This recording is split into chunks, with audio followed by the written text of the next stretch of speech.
Elles sont partout, lumineuses, attirantes, toujours ouvertes, toujours prêtes à vous servir. Ces chaînes de restauration rapide ne vous nourrissent pas seulement, elles vous marquent. Ce que vous croyez être un simple sandwich peut être un piège. Ce que vous buvez comme un soda rafraîchissant peut cacher une offrande invisible. Et si derrière certains menus populaires se cachaient des pactes spirituels, des alliances cachées, scellées par des symboles, des horaires ou des ingrédients inhabituels? Ce n'est pas une simple théorie. D'anciens employés, des ex-sorciers et des révélations troublantes convergent toutes vers une même vérité dérangeante. Certaines enseignes sont infiltrées, voire utilisées comme portail spirituel. Dans cette vidéo, je vais te révéler 5 chaînes de restauration rapide en proie à la sorcellerie, à éviter absolument si tu tiens à ta paix, à ton âme et à ta destinée.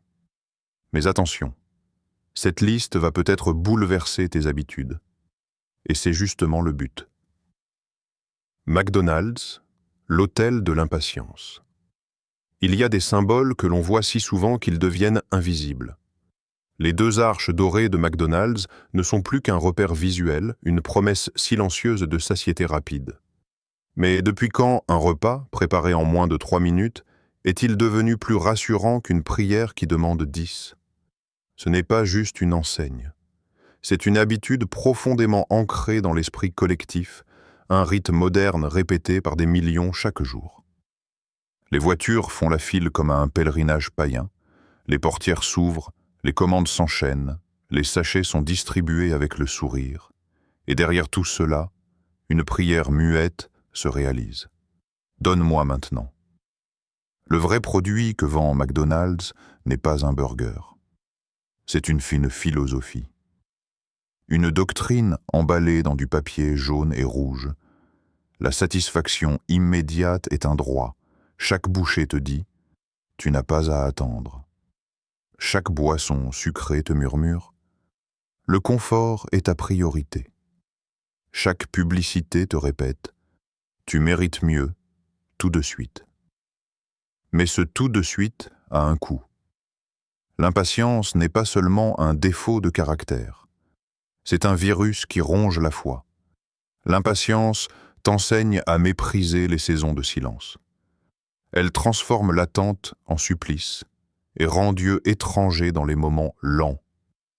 Et c'est précisément là que l'ennemi opère, dans la vitesse sans direction, dans le bruit sans signification. Souviens-toi, c'est dans le désert, face à la lenteur divine, que les enfants d'Israël se sont tournés vers un veau d'or. Ce n'est pas le silence de Dieu qui les a fait faillir, c'est leur refus de l'attendre. McDonald's offre un substitut moderne à ce veau d'or. C'est un hôtel rapide, toujours allumé, toujours prêt, jamais silencieux. Mais au lieu de sacrifice, on y jette des minutes, des esprits distraits, et parfois, des destinées. Ce n'est pas un hasard si l'entreprise vise les enfants. Le Happy Meal est une invention brillante, une initiation douce, presque poétique, à impact invisible. Le jouet agit comme un sceau. Il marque le moment d'une première fidélité, crée une attente, un lien entre plaisir, nourriture et récompense. C'est une école silencieuse où l'on apprend que manger, c'est mériter, et que mériter, c'est immédiat. Mais qu'est-ce qu'on leur donne vraiment? Une nourriture si transformée qu'elle semble avoir oublié ses origines. Des couleurs vives, des arômes créés en laboratoire, des textures calibrées pour flatter le cerveau plus que l'estomac. C'est un langage sensoriel qui ne parle pas au corps mais à l'âme dépendante. Car une fois qu'on a goûté à l'euphorie de la vitesse, on regarde l'attente comme une punition. La génération actuelle prie comme elle mange, vite, fort, efficace. Pas de silence, pas de désert, pas de croix, juste des raccourcis. Mais le divin n'emprunte pas le drive-in. Le divin descend lentement, marche à pied, prend le temps de s'asseoir avec les pêcheurs, de regarder la foule, de pleurer avant d'agir. L'impatience n'est pas dans l'ADN du ciel. Et pourtant, combien d'entre nous se lèvent le matin avec plus d'excitation pour une Egg McMuffin que pour une heure de silence avec le Saint-Esprit? Combien planifient leur trajet en fonction des heures d'ouverture du McDrive, mais laissent leur Bible fermée par manque de temps? Les effets de cette habitude vont au-delà du ventre. Ils touchent la pensée, la volonté, la spiritualité. Tu n'as pas juste mangé quelque chose. Tu as accepté une vision du monde, une vision où la vitesse est vertu, où l'attente est faiblesse, où l'intimité avec Dieu devient trop coûteuse en énergie. Et lentement, sans bruit, ta foi s'accélère pour finalement s'épuiser. Burger King, l'esprit de rébellion déguisé en liberté. Ils t'ont dit, tu es le roi. Et tu as cru que c'était une flatterie. Mais toute flatterie porte une lame cachée, car derrière cette promesse scintillante, Have it your way, se cache une insurrection déguisée, une ancienne voix familière, celle que le ciel a vomi avec violence. Je ferai selon ma volonté, disait l'archange déchu, celui qui voulait s'élever au-dessus des étoiles de Dieu. Et dans cette même mélodie d'indépendance, un fast-food moderne a bâti son empire. Ils ne te vendent pas un sandwich. Ils t'enseignent une philosophie, une manière de penser où ton désir devient loi, où ta faim devient justification, et où l'autorité, même divine, devient facultative. Tu entres dans le restaurant, et déjà, l'ambiance te parle. Ici, c'est toi le maître. Tu peux tout modifier. Tu peux choisir, inverser, ajouter, supprimer. Le slogan est une liturgie païenne. Ta volonté prévaut. Ce n'est pas de l'hospitalité, c'est une initiation silencieuse à l'ego divinisé. Il ne s'agit pas de nourriture. Il s'agit d'un culte, le culte de soi. Tu as grandi dans une époque qui glorifie la voix intérieure, la volonté personnelle, l'affirmation de soi comme vertu suprême. Tu as entendu 1000 fois qu'il fallait suivre ton cœur. Et tu n'as jamais su que c'était un piège. Car le cœur de l'homme, dit la parole, est tortueux par-dessus tout. Mais Burger King, lui, te dit « suis-le ». Et alors tu marches. Tu marches vers ce comptoir comme on monte vers un autel. Tu ne viens pas pour manger. Tu viens pour régner. Tu viens pour être servi. Je suis le roi, dis-tu sans le dire. Mais dans le royaume de Dieu, il n'y a de place que pour un seul trône. Et ce trône ne te revient pas. Ce que cette chaîne normalise, c'est l'attitude d'Adam avant la chute, d'Ève tendant la main au fruit interdit. Pourquoi pas? J'ai envie, j'ai le droit. Et si tu regardes bien, chaque détail de leur marque est une affirmation de cette logique. Le mot « king » n'est pas neutre. La mascotte sourit avec suffisance, presque moqueuse. Ce n'est pas un roi qui protège, c'est un roi qui trône, solitaire, satisfait de lui-même. L'image est claire. Tu es ton propre Dieu. Mais où est la crainte? Où est l'abandon? Où est le « que ta volonté soit faite » ? Dans cette ambiance, ces mots deviennent des faiblesses. On t'apprend à contester, à modifier, à exiger, et cette exigence se glisse lentement dans ta vie spirituelle. Tu ne veux plus lire ce que tu ne comprends pas. Tu ne veux plus prier quand Dieu se tait. Tu ne veux plus obéir si ça ne t'arrange pas. La foi devient une transaction, non un sacrifice. La soumission devient suspecte. Tu veux te servir et non servir.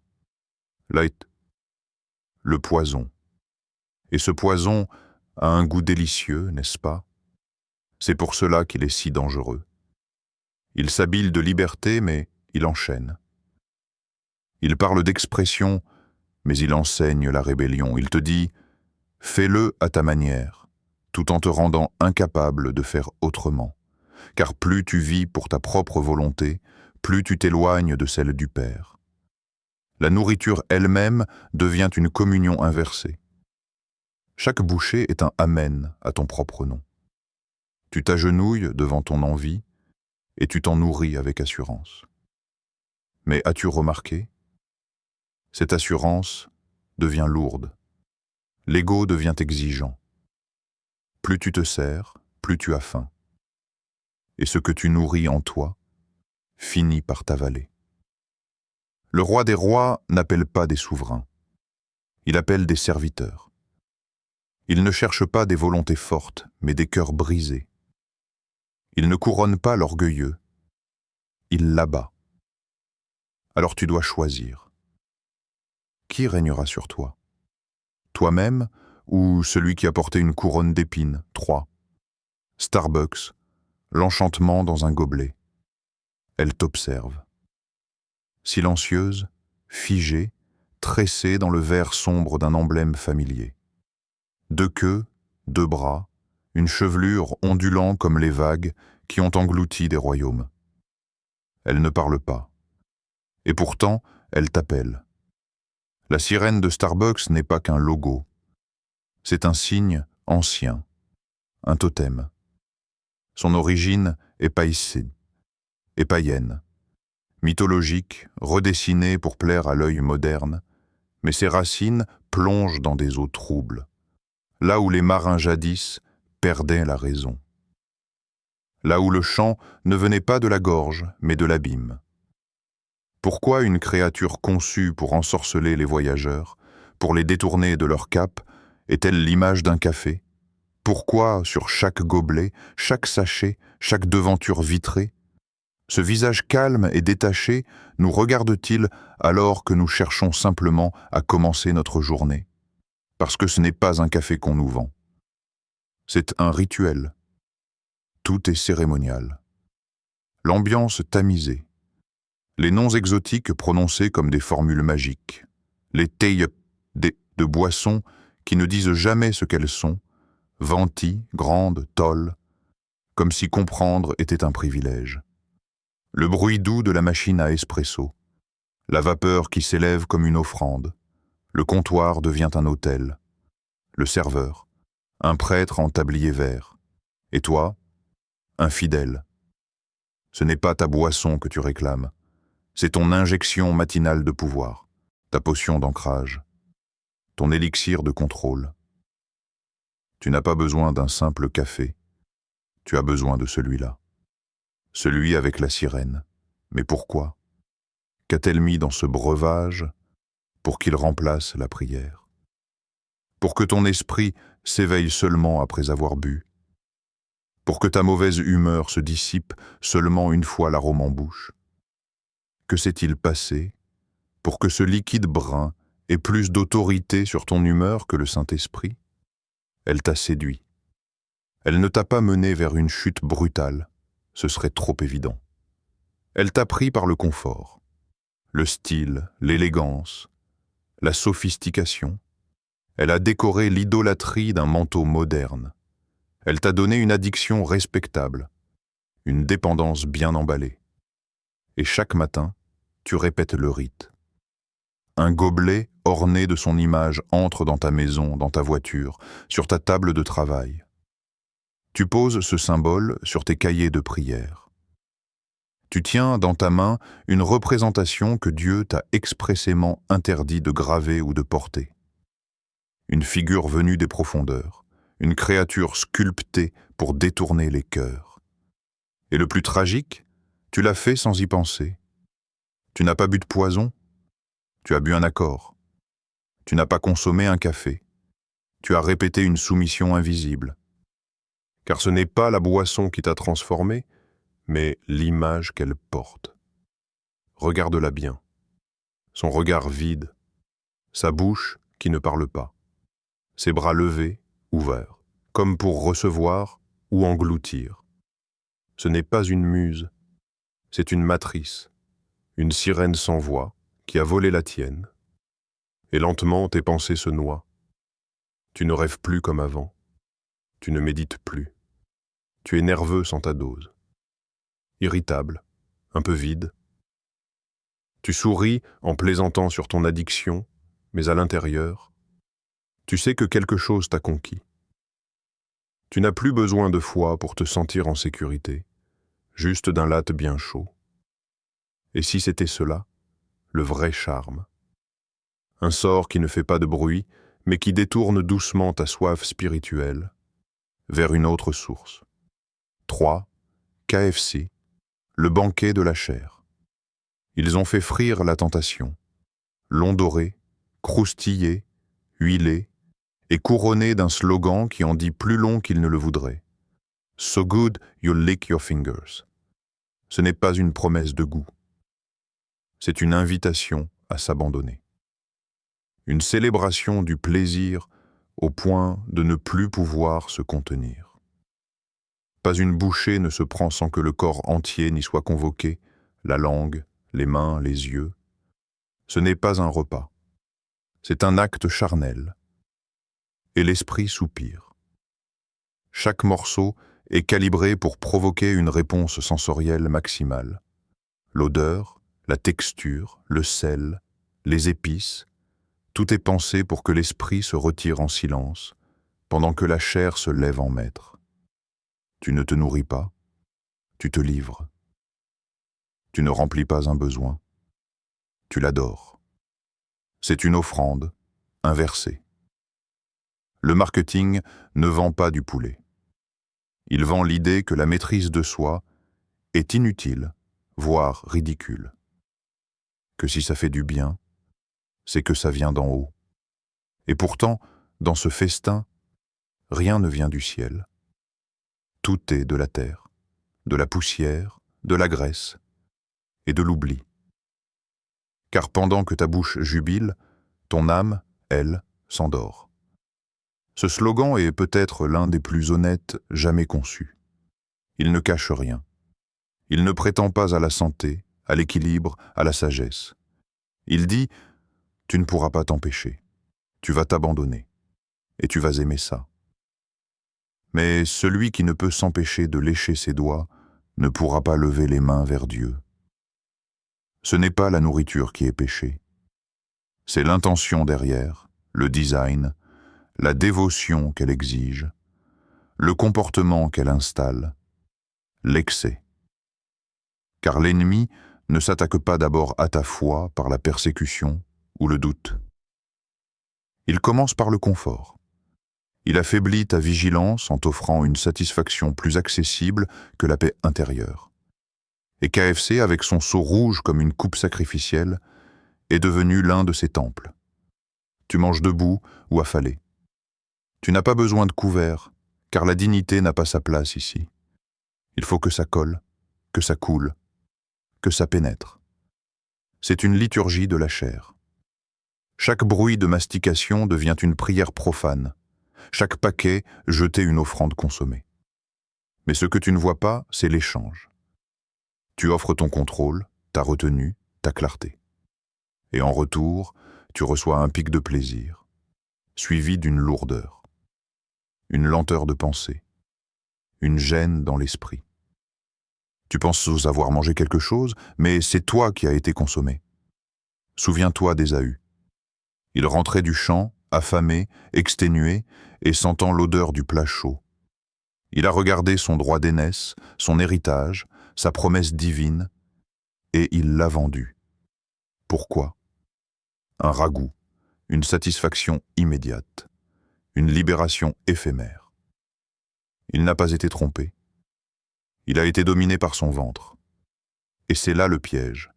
Croire qu'un seul repas ne change rien. Mais le ciel et l'enfer ne se disputent pas ton menu. Ils se disputent ta discipline. On unit les cœurs. Là où l'on mange ensemble, on ouvre les portes de l'âme. Les premiers disciples le savaient. Ils se retrouvaient pour manger, pour prier, pour pleurer, pour louer. Chaque repas était un rappel du dernier souper, une répétition sacrée. Le pain, le vin, la présence. Aujourd'hui, on ouvre des boîtes en carton. Et sur ces boîtes, des formes, des symboles. Triangle, œil stylisé. Carré coupé avec une précision étrange. Tu penses que c'est du design. Mais rien n'est gratuit dans le royaume des symboles. Le triangle est ancien. Il représente l'équilibre dans certaines traditions, la trinité dans d'autres. Mais il est aussi un pilier de l'occultisme, souvent accompagné d'un œil, d'un rayonnement, une allusion, une invocation. Et voici que tu apportes cela dans ta maison, sur la table. Là où autrefois tu priais, tu poses maintenant des signes que tu ne discernes pas. Tu nourris tes enfants de ce qui a été conçu sans bénédiction. Tu te lis sans t'en rendre compte. La boîte elle-même est une invitation silencieuse, une porte ouverte à l'invisible. Elle ne sent rien, ne parle pas. Mais elle reste, elle trône, elle marque l'espace, et elle imprime son langage. Tu crois manger en famille, mais que partages-tu vraiment? Ce n'est pas la pizza qui est en cause. C'est la structure invisible autour d'elle. C'est l'idée que la nourriture peut devenir une expérience de communion sans sanctification. C'est la manière dont ces entreprises ont volé le langage du sacré pour le tourner en folklore. Partage, fête, réunion, joie, des mots saints récupérés pour vendre. Et tu ne t'en rends plus compte, parce que c'est devenu la norme, parce que c'est pratique, parce que ça rassemble. Mais tout ce qui rassemble ne vient pas de Dieu. Babel aussi était un projet collectif, un édifice humain, une tour vers le ciel, sans Dieu au centre. Et c'est ce qu'on construit à chaque fois qu'on remplace la table sacrée par un fast-food spirituel, une Babel domestique, où l'on mange sans mémoire, où l'on parle sans prière, où l'on remercie sans adresser à personne la gratitude. La pizza devient une excuse pour éviter la profondeur, pour contourner la lenteur. Plus besoin de cuisiner, plus besoin de bénir, plus besoin d'être ensemble longtemps, juste ouvrir, réchauffer, manger, éteindre. Mais Dieu habite les repas lents, les mains qui préparent, les silences entre deux bouchées, les regards qui bénissent, le partage qui engage. Et l'ennemi le sait. C'est pour cela qu'il ne te combat pas avec violence, mais avec facilité. Il te propose un substitut, un rituel sans conscience, une communion sans Christ. Et tu acceptes, pensant que c'est juste un repas. Mais chaque table est un autel. Et chaque autel attire une présence. Ce n'est pas ce que tu manges qui te souille. C'est l'esprit qui plane derrière ce que tu consommes. Si certaines chaînes de restauration rapide sont devenues des repères d'initiés, c'est parce qu'elles savent que le plus grand sacrifice, c'est celui qu'on fait sans le savoir. Les foules affluent, inconscientes. Mais toi, tu sais maintenant. Tu as vu ce que beaucoup refusent de voir. Il ne s'agit pas d'avoir peur. Il s'agit de discerner. Car dans un monde où même la nourriture peut être utilisée comme une arme spirituelle, chaque bouchée devient un choix. Alors maintenant que tu as entendu ces révélations, que feras-tu? Vas-tu continuer à consommer ce qui détruit ton esprit? Ou vas-tu te séparer du système et choisir la sanctification jusque dans ton assiette? Tu as le pouvoir de dire non. Tu as le droit de fermer la porte, mais attention, certains repas laissent une trace, même après digestion. Car celui qui dit oui à tout ce que son corps exige, finira par dire non à tout ce que Dieu commande. Regarde autour de toi. Combien sont spirituellement épuisés, mais physiquement comblés? Combien sont ivres de goût, mais sobres de révélation? On croit que les guerres spirituelles se jouent sur des montagnes, mais elles commencent parfois dans une boîte en carton. KFC ne se présente pas comme une menace, et c'est précisément pour ça qu'il est dangereux, parce qu'il fait appel à la partie de toi que tu ne veux pas crucifier. Et pendant que tu manges, tu perds des batailles que tu ne sais même pas avoir livrées. 4. Taco Bell, la cloche de la confusion. Il est minuit passé, les rues sont vides, le silence s'épaissit, et pourtant, quelque part, une lumière est encore allumée. Un néon violet clignote, une enseigne pulse doucement dans l'obscurité. Et la cloche retentit. Pas une cloche d'église, pas une cloche de sanctuaire. Une autre cloche. Une cloche qui n'appelle pas à la prière, mais à la fringale. Qui ne rassemble pas les saints, mais les affamés. Une cloche qui ne sanctifie pas le silence, mais qui réveille les appétits désordonnés. Elle sonne. Et tu réponds. Mais qu'est-ce que tu cherches vraiment? Un taco? Ou quelque chose pour faire taire le vide? Car c'est la nuit, toujours la nuit, que les murs tombent. C'est la nuit que les gardiens somnolent. Et l'ennemi, lui, ne dort jamais.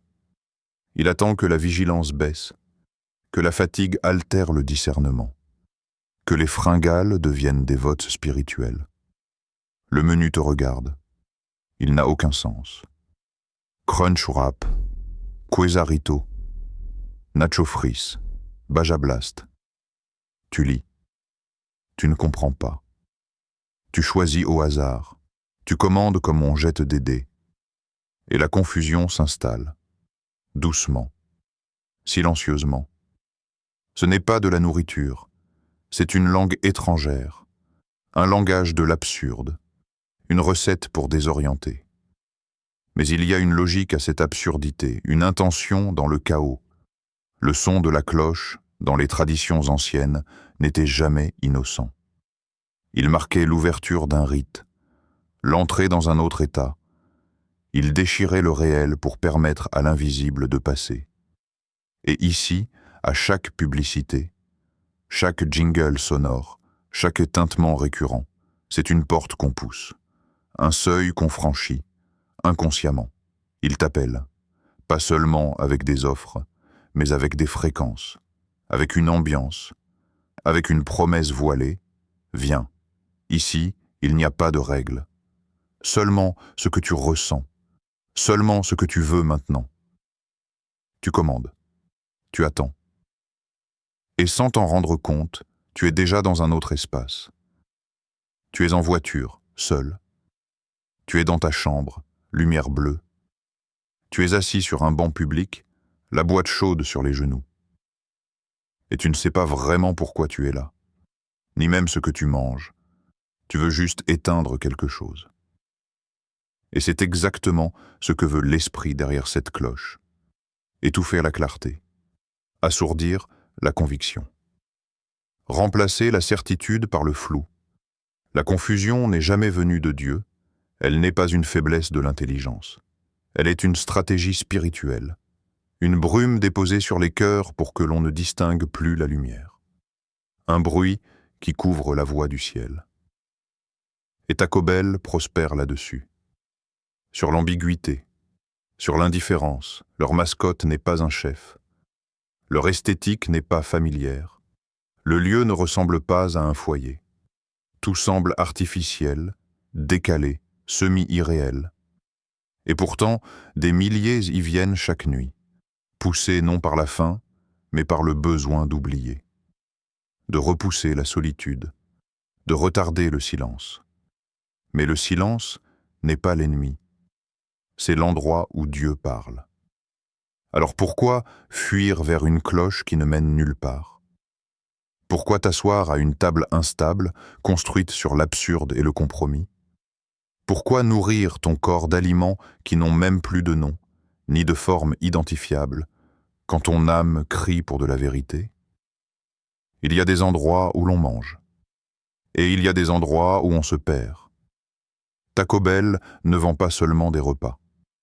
Il vend un espace mental, un état altéré, une zone grise entre le sommeil et l'éveil, une suspension de l'identité, le temps de quelques bouchées, et ce que tu abandonnes dans cet espace ne revient pas toujours. 5. Pizza Hut and Domino's. Communion contrefaite. Il est vendredi soir. Les enfants rinent dans le salon. La télé brille. Une boîte chaude arrive. On l'ouvre, on partage, on mange. Un moment simple, presque sacré.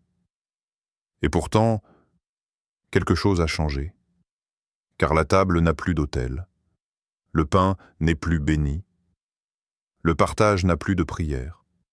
Ce n'est plus un repas, c'est une transaction rapide. Une célébration sans fondement. Une communion sans Christ. Les géants de la pizza ont compris ce que beaucoup ont oublié. La table est un lieu de pouvoir. Ce n'est pas un simple support en bois. C'est une plateforme d'influence spirituelle. Là où l'on rompt le pain,